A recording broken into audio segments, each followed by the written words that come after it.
Hello. Um, this week it was announced in the news that this record shop here, Marbecks record shop, is closing down after being around since the 1930s, so almost 100 years. I've talked about Marbecks before, not a lot, but a few of the CDs I've shown I've bought from there and I've talked about them. There aren't many physical music selling CD record shops left in my city, or in any city really. But I think about my city here in Auckland, there's basically one, two, three, four, five, maybe another two, maybe six or seven that I'm not thinking of, but just off the top of my head, I can think of five. And this is the oldest one. And this is, I guess, the last one that is, how could I describe it? Marbecks is kind of like an old school record shop, is in that it doesn't have any second hand. Everything is new, and when you go in there, it feels like record shops would feel like, well, when I was growing up in the 1980s and 90s. Um, they've got a decent selection. To be honest, of my kind of music, it's not the greatest, like heavy metal and electronic music and kind of hard rock. It has, the usual stuff you'd expect, but anything kind of a little bit less well known, they don't really have. But then at the same time, I don't really go there expecting that because it kind of is trying to serve a wide customer base. Apparently, their classical music section is very good. It has a lot of different stuff. That's something I don't know anything about, and also their jazz section apparently is quite good. Um, but it's a real shame when I read that it was closing down. Not that I go there. That to be honest, I probably go there about 5 times per year. Um, and I was thinking when I was walking after I bought this today, I was walking back to my car. And I was trying to think, how much have I spent there in my life? And then I think, well, that's too hard because when I was a kid, I actually probably spent quite a lot there. But since I've been back in New Zealand, I've been back in New Zealand for about 5 years after living overseas for quite a while. In the last 5 years, I've spent probably a couple of $100 there. And what that works out, maybe like $50 a year. That probably sounds about right.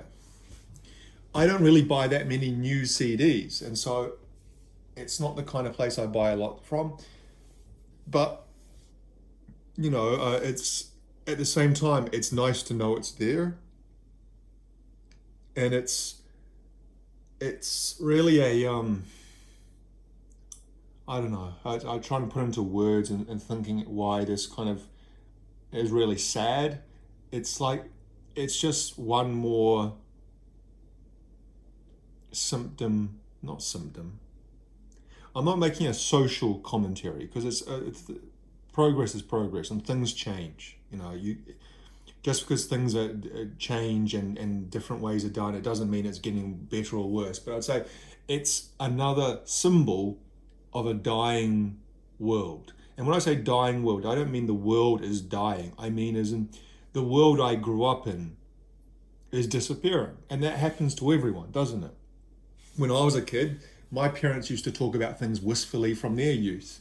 And I couldn't relate to that because I was a kid, and the world as it was when I was a kid and a teenager and in my early 20s was what it was. That was my reality. But that reality that I grew up knowing is piece by piece disappeared, and lots of parts of it are gone. There's the easiest one, and the one that relates to this channel, to what I'm talking about in this channel, is obviously music shops. It used to be the main street of Queen Street, which is the main street of Auckland. It's about a kilometre and a half long, maybe. It kind of runs from the bottom of downtown right up to kind of midtown, uptown. And when I was a teenager, there was 10 music shops along that road, including Marbecks. And now there's on Queen Street itself. This is the last one. Real Groovy is just kind of off Queen Street, just kind of round the corner, and that's kind of. Thank God we still have Real Groovy. As much as I complain about that place, and every time I make a video after having been there, I kind of get annoyed at how shitty their selection and their pricing is sometimes. But better have something that isn't perfect than have nothing at all, which is the direction we're heading. And I remember going to this shop, Marbecks. It's located in this little shopping arcade, and I don't know if shopping arcade means the same thing in your countries as it means. A shopping arcade for me means so you're walking along the footpath of the main street, and there's shops on the main street, and then there's kind of like a alleyway, but it's an indoor alleyway that kind of runs off the street, and is shops on either side of it, maybe about 25 or 30 meters down, and shopping arcades used to be quite common along Queen Street. There was Queen's Arcade and Mid-City Arcade and the Strand Arcade and Canterbury Arcade. I think 246, was it 296? Some number up Queen Street. And there are other ones that probably were even before my time. And some of those shopping arcades still exist, but they're empty. And Queen's Arcade, which is where this one is, it's 50% empty now. 50% of the shops are just empty or for lease.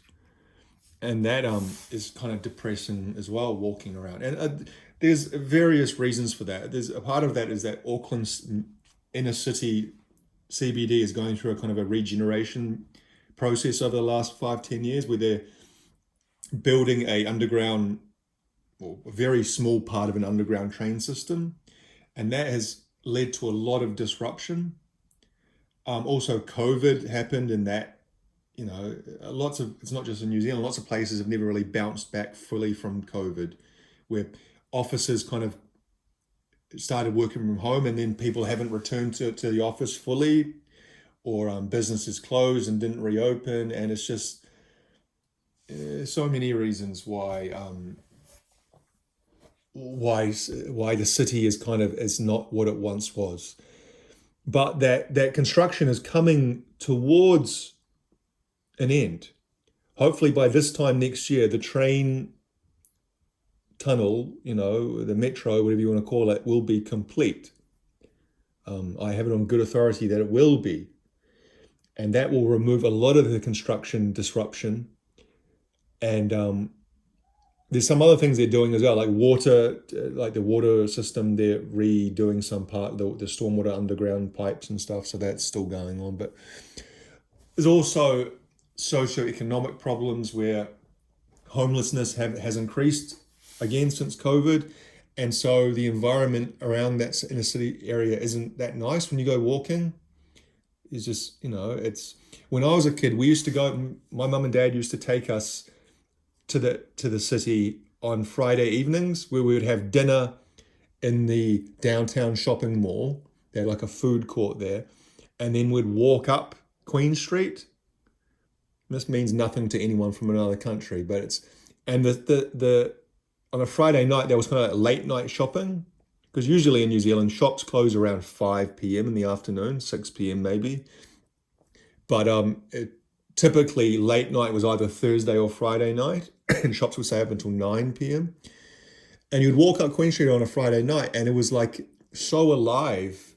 All the shops were open. It was so busy on the street. And we used to go to Marbecks. My dad, I remember, used to buy comedy cassette tapes, like The Goon Show, if you know what that is, from England. And what other ones did he buy? That guy, the guy who died of a heart attack in Australia.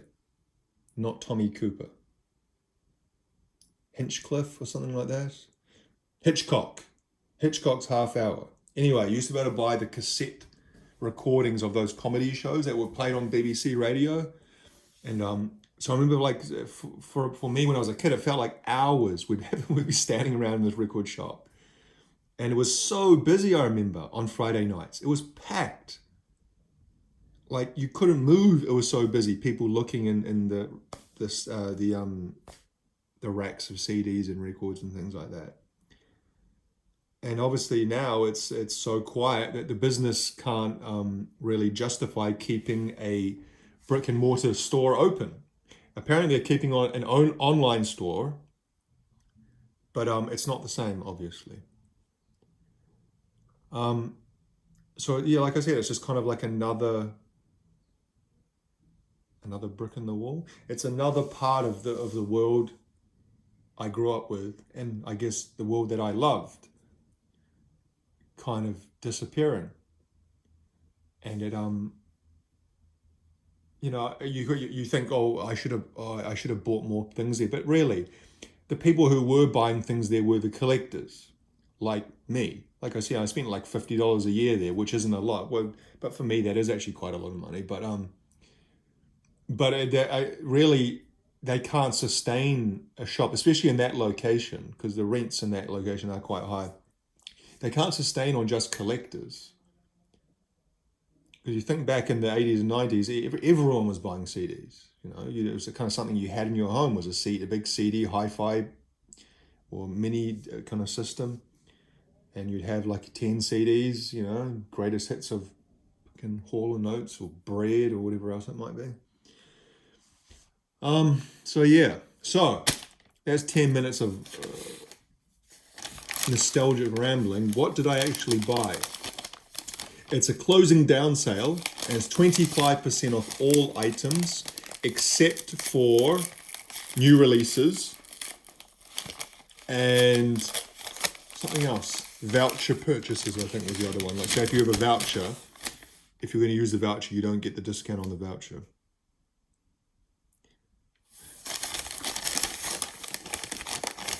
First up, I got something I've been looking for ages. Well, not looking for, but meaning to buy. Faith No More Soul Invictus. So it says $15. I got it for, it would have been $11, I believe, was the discount. This is the album that Faith No More made after they reunited in the late 2000s. I think it was around 2008, 2009. They had that reunion tour. They did some festivals in Europe, then they kind of went around the world. They came to New Zealand. I saw them in 2010. And then they decided to record an album together. This says it was recorded in 2015. And put out on Ipecac, which is Mike Patton's record label. And it's had some pretty great releases over the years. Now, what do I think about this album? I've listened to this album a lot on streaming services and whatnot. I think it's a pretty good album.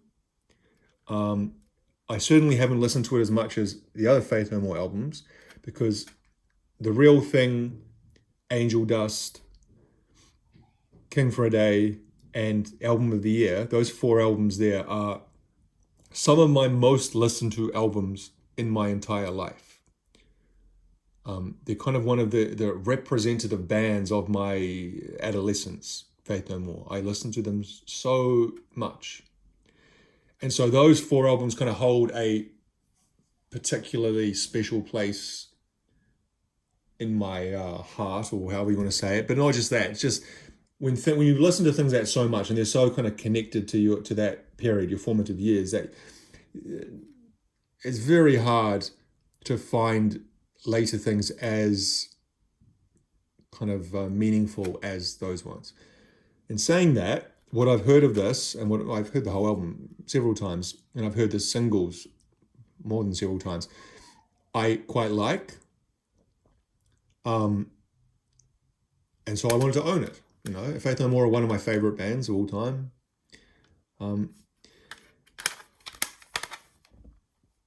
Superhero, I believe, it was Motherfucker was the first single. But they made a video for Superhero, and they made a video for Sunny Side Up as well. And Sunny Side Up is a great song. Separation Anxiety is a great song as well. Overall, it's a solid album. And it's kind of better than many people thought it would be. Because kind of Faith No More's reunion was kind of a weird one in that I kind of never thought it would happen. But then that's a silly thing because everyone reunites. Is there any band that said they wouldn't reunite and hasn't? Other than death forcing like the Beatles, they can't or they couldn't because John Lennon was dead 10 years later. And I think if all the Beatles were survived up until today, they would have played. I'm not saying they would have got together and made another album or anything, although they may have. But they would have certainly played some shows, even if it was just for kind of like a charity type thing, like Led Zeppelin did, or Pink Floyd did, you know. But most bands do get back together and do full tours, don't they? Oasis, Stone Roses. For so long, it looked like the Stone Roses wouldn't because Ian Brown and John Squire seem to be so at odds with each other. The only band that hasn't is the Smiths. And that seems even less likely now from the stuff that I've seen Johnny Marr say. But Mike Patton always kind of talks shit on Faith No More, the music, not so much the guys, although a little bit, but he was always quite dismissive. I've talked about this before. It kind of annoyed me that he was so dismissive.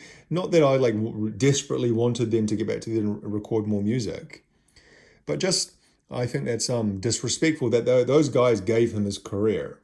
He was literally living in some small town in Northern California, in Eureka, and the chances of Mr. Bungle doing anything, getting signed or being anything more than a passing local band are very, very, very small. If Mike Patton hadn't joined Faith No More and then had that machine behind him and that kind of notoriety and whatnot that allowed Mr. Bungle to sign, and then also allowing him the whole musical career he had, with the millions of different projects he did. Faith No More was the vehicle that made that possible. Of course, it's impossible to say. Maybe he would have achieved the same level of everything, but I really, really, really doubt it. And yet he's kind of a dick about it sometimes, or he was in the past. And then even recently, the recent one seems more kind of complicated in some ways. But I don't really go into that because I've talked about it before. But anyway, so I got this. This is one of the ones that's kind of been on the list. I kind of have a list of about 50 CDs, maybe less than that actually, that I know I will have to buy new to get them. I won't be able to find secondhand. So this is an example of one. And I thought, well, this is a good chance. $11 is a pretty good price for this. It's not the kind of thing you see around a lot. Second, what did I get? The Cure, The Top. Now, if you've watched all my videos, which I doubt anyone has, when I purchased 17 Seconds and Three Imaginary Boys, I bought it at Marbecks about 2 years ago when I'd made that video showing those CDs, and I talked about how I wanted to eventually own the entire Cure discography on CD, new or used, I didn't mind. And the fact is, it's very hard to find used Cure CDs. They're not the kind of thing you come across often at all. I have one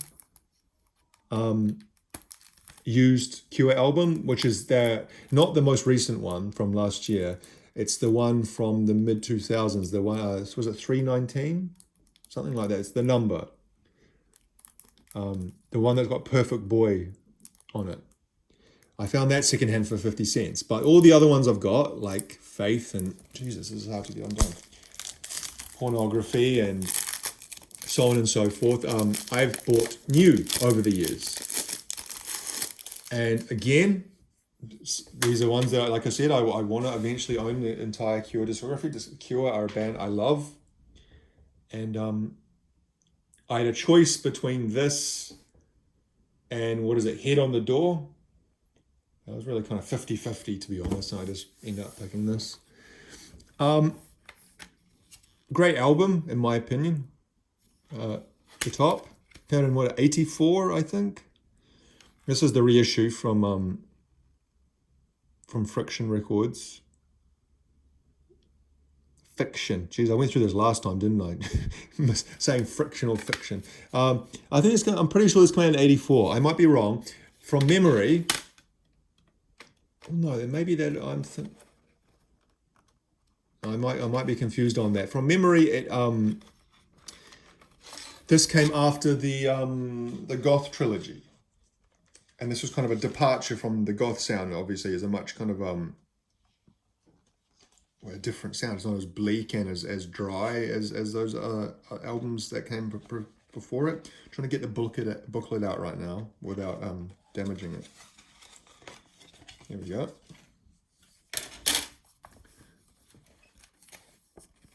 This is a date.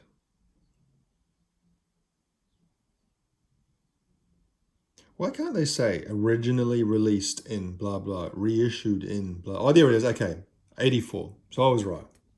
So I'm pretty sure Pornography came out in 83. Was it 82? Faith came out in 81. Because that's the year I was born. Faith 81. And I guess it would be a year and a half between that and Pornography, 82, 83, and this 84. And you think about Pornography and just the cover art. It's got that blurred, kind of distorted picture of the three guys. Looks very kind of goth, and again the sound and the overall atmosphere of those albums. And then this, what's the first song on this is Shake Dog Shake, I think. Shake Dog Shake. And you think that first track, you think that the last song on Pornography, which I think is Pornography, isn't it? That kind of like sound collage instrumental. I might be wrong on that, but anyway. And then, that's the album. Then they come back with this album, and Shake Dog Shake's the first song, and you think, it's a much brighter sound and a much kind of more like I use the word dry to describe Pornography. Maybe this one is wet. No, not wet. Richer, a richer sound, should we say? And then also them there, they're smiling. Is this the one without Simon Gallup? Because Simon Gallup left during the tour for Pornography, I think. I don't know. Sorry, I've heard all these. I remember all these half memories of things I've read over the years. I'm pretty sure that him and Robert Smith got into an argument in a pub in Europe, like in Switzerland or something, and I think like almost to the point of physicality, and Simon left, the bass player Simon, and so for this album he wasn't on it, and he's not there. That's not him. We got Robert Smith, instruments and voices, Lawrence Tolhurst, other instruments. So by this stage, Lol Tolhurst wasn't playing the drums. I think Pornography was the last album he played the drums on, which is another change from the sound, isn't it? It's kind of funny how, and Robert Smith has talked about this, how Lol Tolhurst's limitations as a drum player really shaped their sound, and in many ways, I'd say hindered, but it kind of kept it boxed in, didn't it?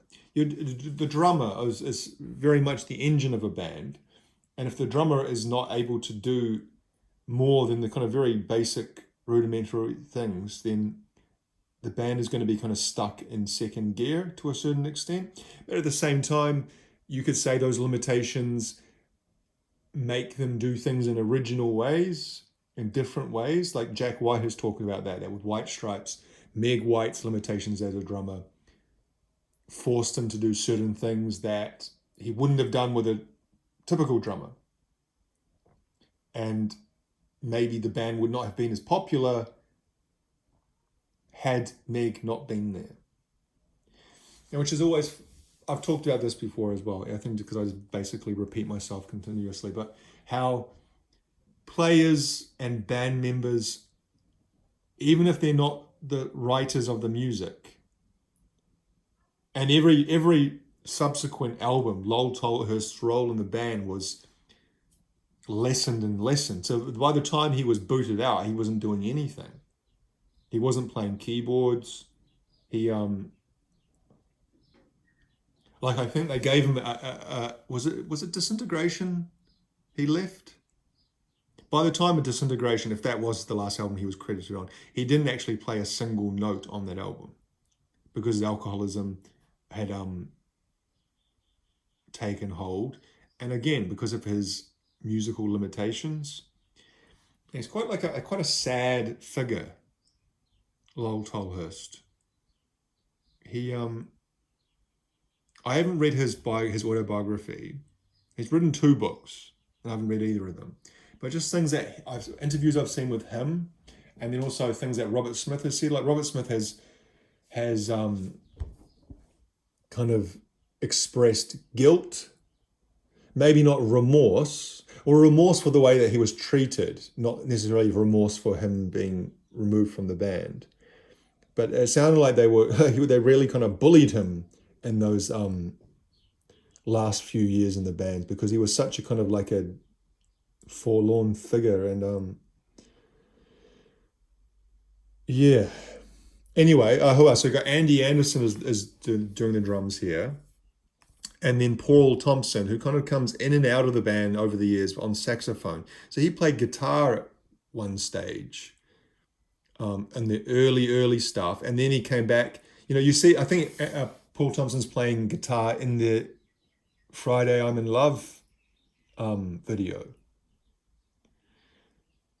He kind of pops up all over the place, doesn't he? Paul Thompson. Now called Pearl, I think he's choosing to go by that name. So yeah, I'm pretty well, they're both $11 each. Hang on, I've got the receipt in here somewhere. Yes, so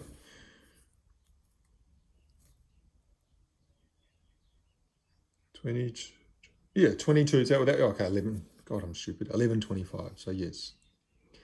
So there's it. Marbecks Records, Shop 22, Queens Arcade, 34 to 40 Queen Street.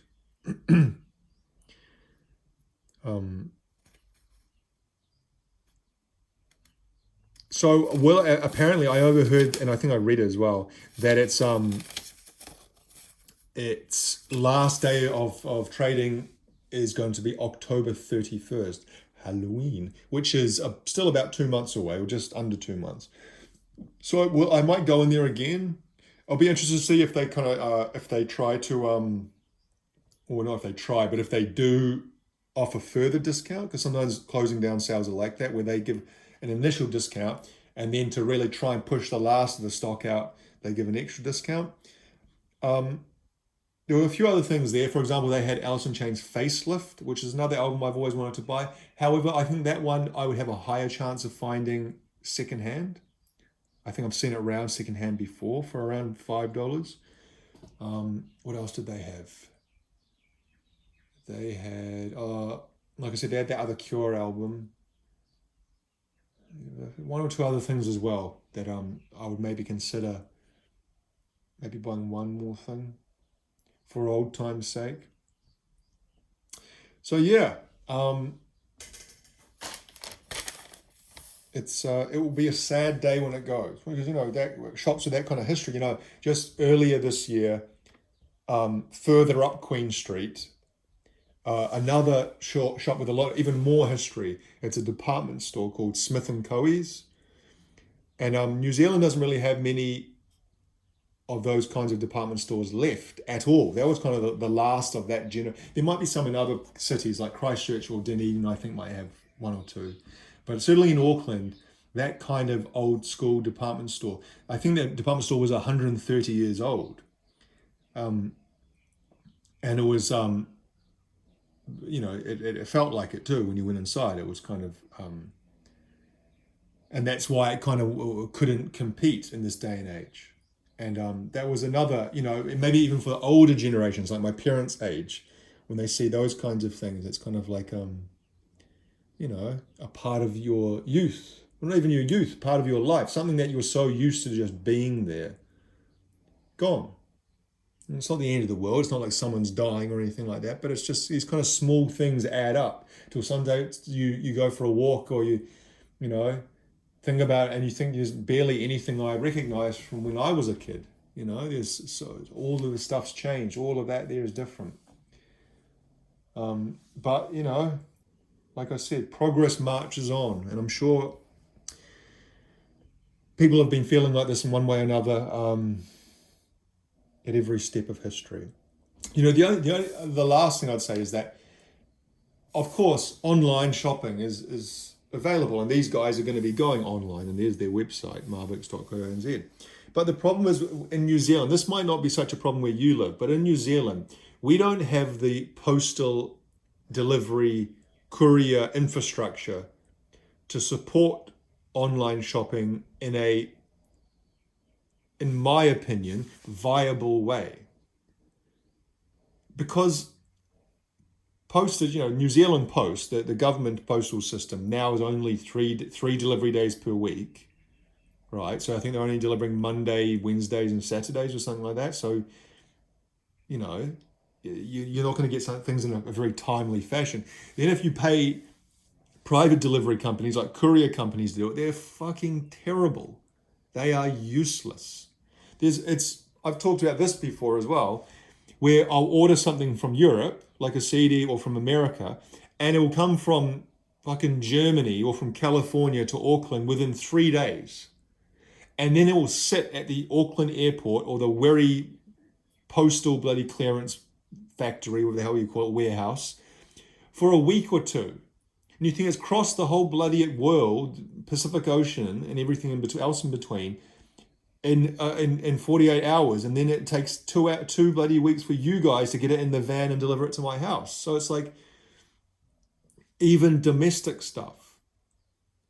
You think, like, for me, when I want to buy something, that's why I like physical shopping, is because, it's here, I can see it, I'll get it and take it home, and I can have it when I want it, instead of waiting around and then people stealing shit. People steal packages or it gets damaged or something. It's just like, it's different living in Asia, for example, where I have lived in Japan and Korea, where they have same day delivery or overnight delivery.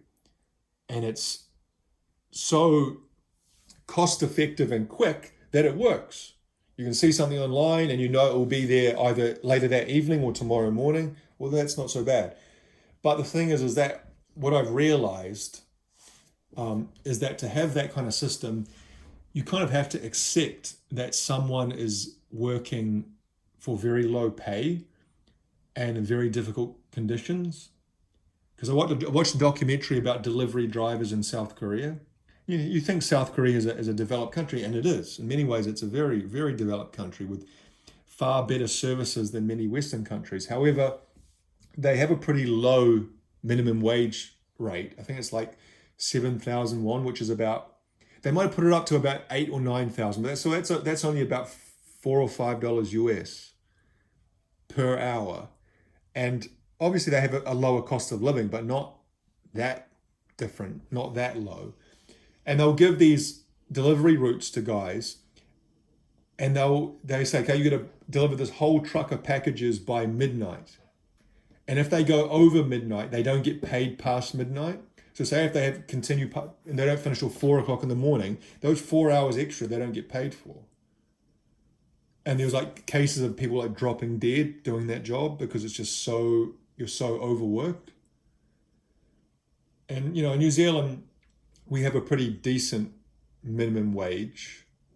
It's $24 an hour, which is probably $12 US an hour, which is not great, but it's not terrible.